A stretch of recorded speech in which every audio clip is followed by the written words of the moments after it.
Bagus sekali.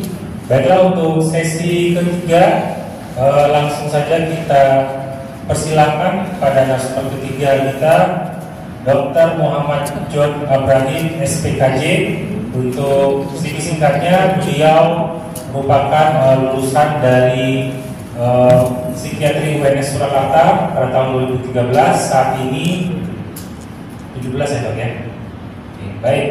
Saat ini beliau bekerja sebagai psikiater di RSUD MZ Painan dan Semenpadang Hospital di Padang. Baiklah, kepada Dr. Muhammad John kita persilakan. Assalamualaikum warahmatullahi wabarakatuh. Selamat siang, salam sejahtera bagi kita semua. Dan sebelum memulai, saya selalu mewanti-wanti apabila resiko sebagai pembicara terakhir adalah satu, orang sudah mengantuk, dan yang kedua adalah orang sudah ingin pulang, yang ketiga perut lapar, dan kalau pembicara terakhir biasanya beririsan dengan pembicara pertama dan kedua. Nah itu makanya saya sudah jauh-jauh hari mengatur strategi bagaimana Bapak Ibu sekalian walaupun pengen pulang tapi tetap semangat. Bismillahirrahmanirrahim. Ya, biar nggak ngantuk, saya tambahkan video yang mungkin bisa.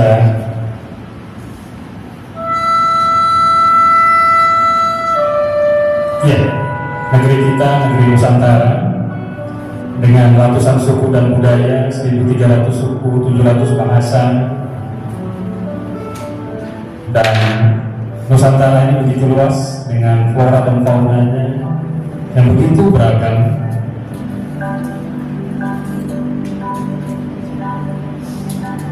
Dan terdiri dari berbagai agama, 5 agama besar dan juga kepercayaan. Begitulah Indonesia.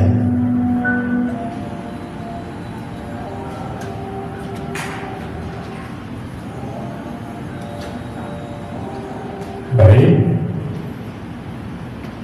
Ya. Untuk pertama kita mulai dengan skizofrenia dan beririsan juga dengan Dr. Kumaili.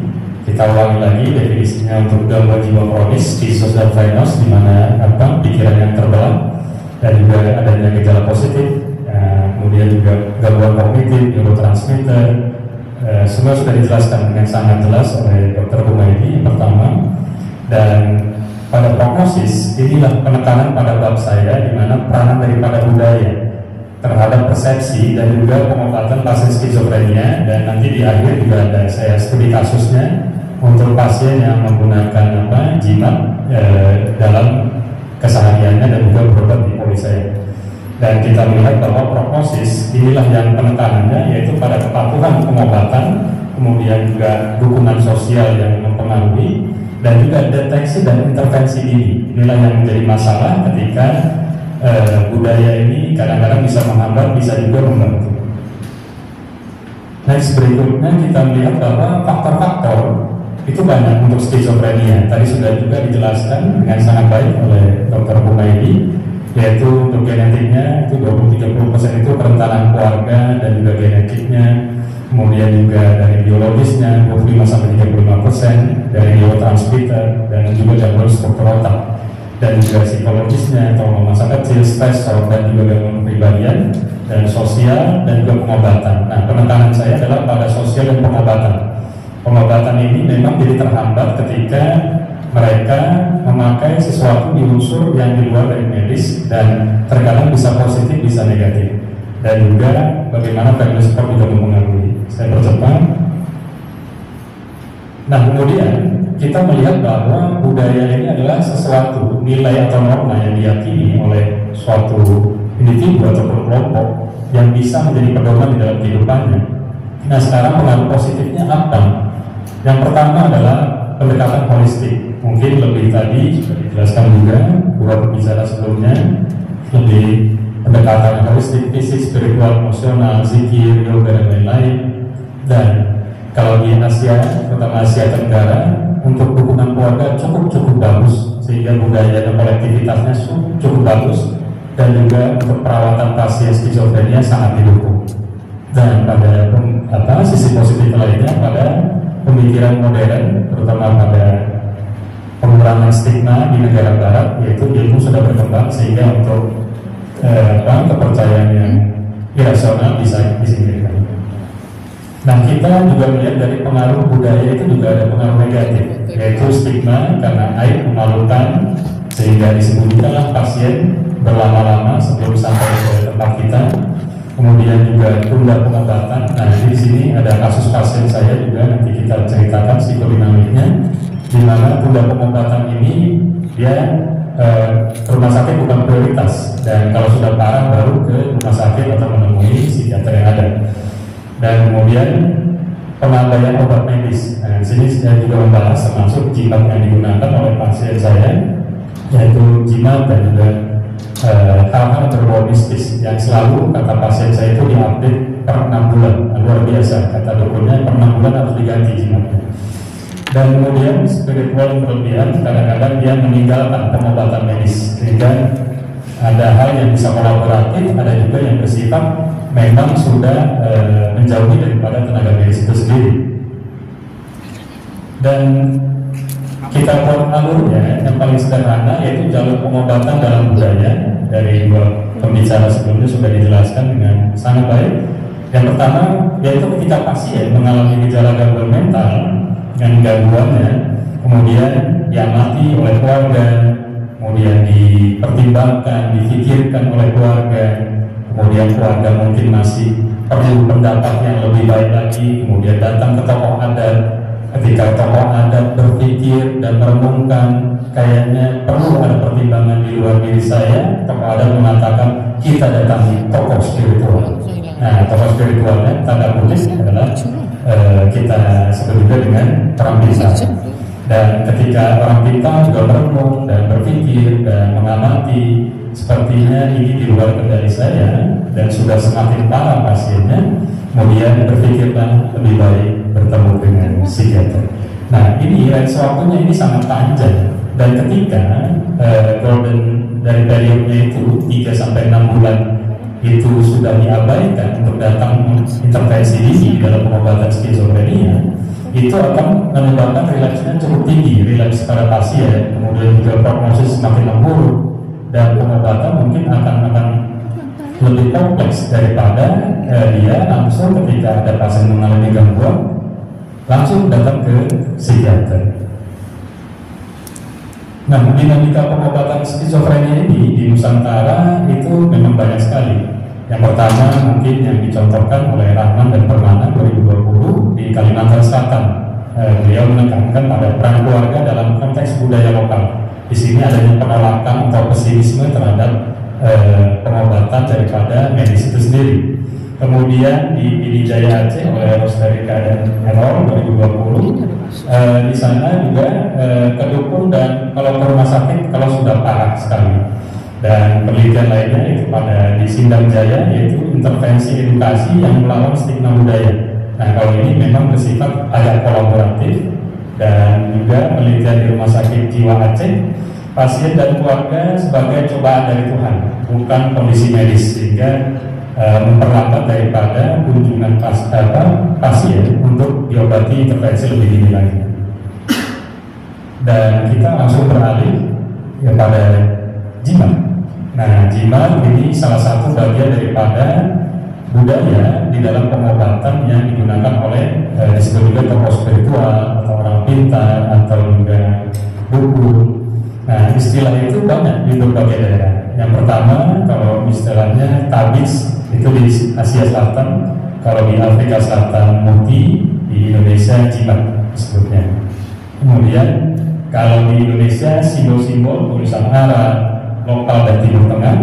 Kalau di Bangladesh tabisnya itu isi ayat suci dan mantra oleh ulama atau tokoh agama. Kalau di Afrika Selatan yaitu pada suku Soza dan Sulu adanya roh jahat atau amafu hunyana, dan juga panggilan sebagai dukun daripada buku puasa. Kemudian pendekatan kita di dalam budaya yang terutama saya karena studi kasusnya pada pasien penggunaan jimat pada pasien skizofrenia, pendekatannya sebagai psikiater seperti apa? Satu yang paling sederhana adalah cultural competence. Cultural competence kita hargai diri mereka. Kita tidak konfrontatif, kita tidak bilang misalnya dan segala macam dengan syarat dan ketentuan berlaku tentunya. Kemudian tidak serta-merta juga menolak jikalau aman secara psikologis.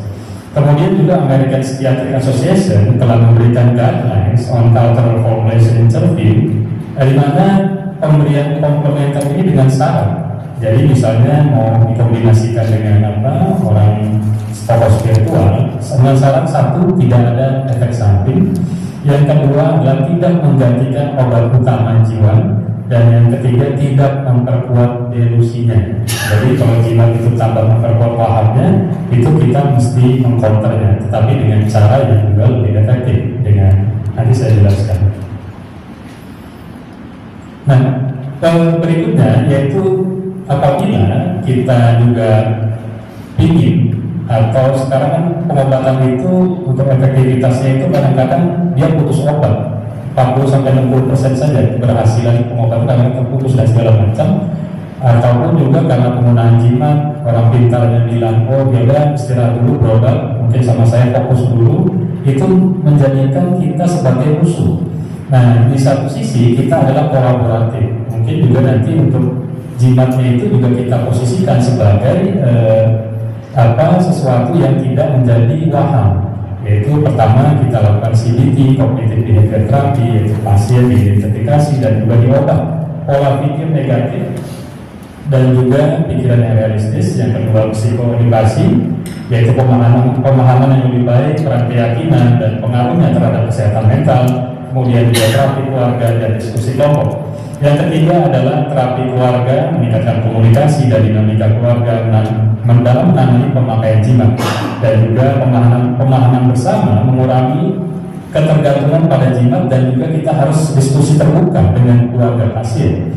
Kemudian bisa juga dengan relaksasi, mengurangi kecemasan yang mendasari kebutuhan penggunaan jimat sebagai pelindung. Kadang-kadang saya itu pakai jimat untuk tenang dok. Nah, kita ajarkan teknik lain biar lebih tenang. Caranya bagaimana? Bisa dengan inhale, exhale, atau juga dengan self hypnosis, mensugesti diri sendiri, konfirmasi dengan kata-kata afirmasi yang positif. Itu bisa kita ajarkan sehingga dia ada pilihan, dan ketika dia merasa nyaman dengan teknik yang kita berikan, mungkin bisa jadi dia bisa beralih kepada teknik yang lebih rasional. Nah, ini untuk kasus pasien saya, yaitu ini jimatnya isi mantra Wante, 46 tahun, Islam, nelayan di daerah Tarusan, Sumbar. Kita lihat video dulu.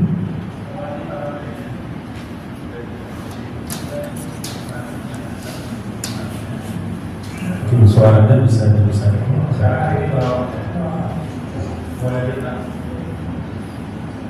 Nah, ini jimatnya. Sudah berapa lama Bapak pakai? 6 bulan.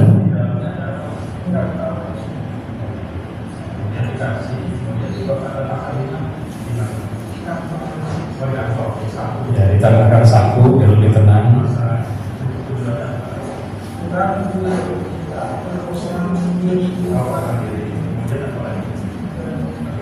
Agar lebih tenang. Ternyata tidak didapatkan delusi atau waham dari penggunaan jimat. Ini masih aman. Nah, kalau pantangan ini biasa, karena tidak di dalamnya tidak ada delusi untuk waham. 6 bulan. Jadi dukunnya mengatakan selalu diupdate per 6 bulan. Nanti diganti jimat yang baru. Jadi tidak hanya iPhone, Play Store yang kita update, tapi juga jimat yang baru perlu.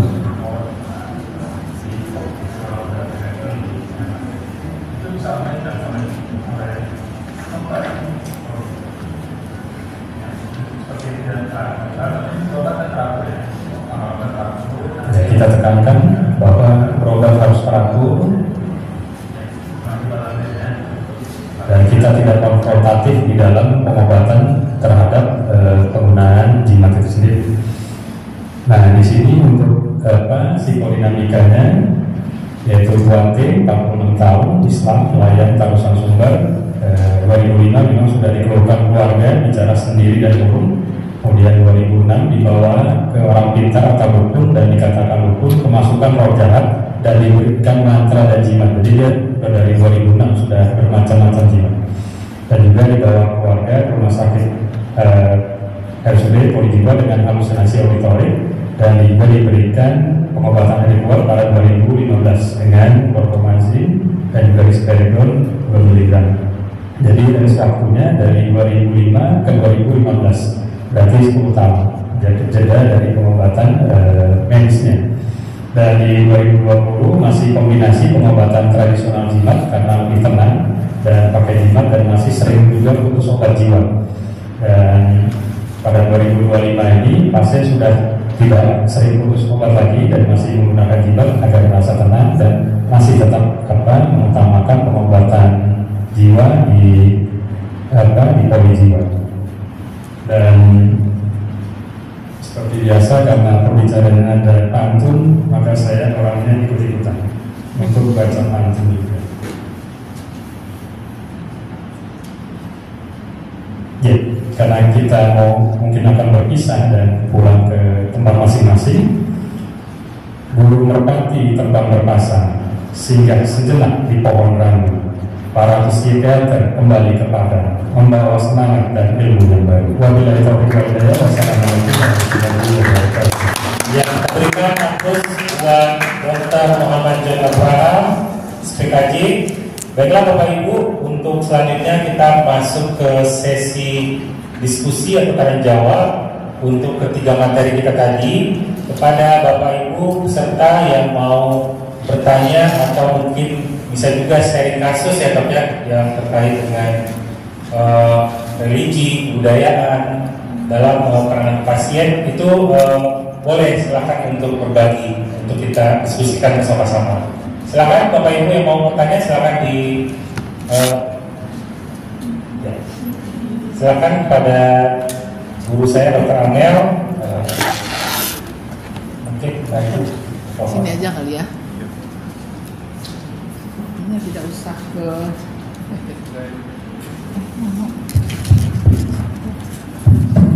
Terima kasih kesempatan pertanyaan yang diberikan. Ini menarik ya. Pendekatan religi spiritual untuk pasien dengan pasien kita yang sebenarnya tidak semata schizofrenia, ada pasien dengan mental emosional. Kemarin kebetulan ada yang menulis paper ya, itu kalau saya memahami sejatinya itu kita sebagai psikiater juga memahami cara pendekatan religi spiritual ini. Nah, tidak hanya kemarin, beberapa dari kasus pasien juga yang kebetulan di Islam istilahnya rupiah ya. Kemudian juga ada yang saya dengar itu yang bisa melakukan seseorang yang rupiah berlisensi. Apakah Ustaz pernah dengar? Pengen tahu juga saya nih berlisensi ini maksudnya apakah seperti kita ada sertifikat atau semacam KKL mungkin yang di ini bagian apa religi spiritual. Itu yang pertama pertanyaan. Kemudian setelah itu pertanyaan kedua terkait dengan kemampuan agama apapun yang inklusi tadi itu untuk mendekatkan aspek religi spiritual ini ke pasien kita. Kan tidak semuanya ini kita konsultan religi spiritual ya. Sekarang kan sudah ada yang dikeluarkan sertifikat itu. Nah, menurut Mas Jawab, apa yang bisa diupayakan ini untuk sehingga kita para psikiater walaupun bukan konsultan religi spiritual tetap bisa melakukan, karena rasanya sama dengan ini mungkin ya, dengan kemampuan psikoterapi. Kan kita belajar dulu dari mulai awal sampai sebagai itu khas atau kemampuan kita yang sejauh dari bagian lain tidak memiliki kemampuan psikoterapi, kecuali psikolog mungkin ya mereka belajar. Nah, sementara untuk religi spiritual ini kan tidak ada program atau kurikulum. Nah, entah setelah ini akan ada, semoga ya, karena dari yang dibikin oleh Bapak Psikiater Indonesia, Prof. Kusmanto yang 5 roda ya, 46 jadinya karena ditambahkan religi spiritual. Nah, itu sepemahaman saya melihat kondisi perkembangan terkini, ini pendekatan religi spiritual ini penting banget. Nah, terima kasih. Ini mungkin saya tunjukkan tidak ke perseorangan Pak Moderator, terima kasih untuk kesempatannya. Assalamualaikum warahmatullahi wabarakatuh. Waalaikumsalam warahmatullahi wabarakatuh. Teman saya Karamel pertanyaannya. Mungkin sebelum jawab kita berikan kesempatan dulu untuk peserta lain yang mau bertanya. Dari ada mungkin yang mau apa? Silakan. Saya tolong bantu pokoknya. Muhammad John mau melengkapi ya dok ya bahasanya. Ya, terima kasih kepada Bunda saya, Dr. Amel. Mohon maaf, mohon izin saya ini. Memang kalau pun saya dengan segala keterbatasan saya, memang saya mempunyai modalitas Dr. Amel. Jadi misalnya kalau Islam, biasanya 2 ayat andalan saya itu biasanya pakai di dalam psikiatri religi. Misalnya allazi yuwaswisu fi sudurin nas minal jinnati wan nas. Jadi kan memang was-was itu memang ada. Dan yang kedua ayat yang saya andalkan, walaupun 2 ayat tapi selalu saya pakai karena kecenderungan manusia itu khawatir pada masa depan dan sedih pada masa lalu. Jadi saya pakai summa la'atiyanahum min bayni aydihim wa min khalfihim, dan kami akan datangi anak Adam itu dari depan yaitu melalui kecemasan dan dari belakang melalui depresinya. Jadi biasanya saya senjatanya itu Bunda Amel. Dan yang kedua biasanya juga kalau yang umat Nasrani itu biasanya saya ajak untuk doa rosario. Kemudian juga biasanya karena saya pernah tahu untuk lagu-lagu apa, misalnya di doa ibuku mamamu disebut. Nah, karena dulu rumah saya dekat gereja, bukan saya itu. Jadi saya pakai modalitas itu kepada orang yang Kristiani. Jadi penyesuaian itu yang memang keterbatasan saya ilmunya hanya segitu, tapi terus saya pakai 2 ayat tersebut. Kemudian yang langsung kepada adik yang preklinik, memang betul yang disampaikan bahwa selama itu tidak terjadi disabilitas itu teorinya masih coping. Jadi seperti teorinya Gross ya, di mana regulasi emosinya, di mana dia sedang reframing terhadap kejadian yang negatif daripada masalah sesuatu yang negatif menjadi positif. Dia reframing, mengartikan itu. Selama itu tidak menyebabkan disabilitas, itu memang saya pikir belum sampai ke narsistiknya ya untuk itu. Tapi kalau dia pakai itu terus dengan copingnya cara seperti itu, bisa jadi dia kecenderungannya bisa terjadi untuk gangguan kepribadian. Mungkin seperti itu. Wassalamualaikum warahmatullahi wabarakatuh. Waalaikumsalam warahmatullahi wabarakatuh. Diskusi yang sangat menarik, namun sayangnya kita sudah dibatasi oleh waktu. Terima kasih banyak kita ucapkan kepada ketiga narasumber kita yang luar biasa. Kita berikan aplaus lagi untuk ketiga narasumber kita.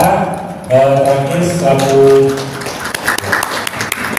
moderator, saya mohon maaf kalau ada kesalahan kekurangan. Saya tutup dengan wabillahi taufiq wal hidayah.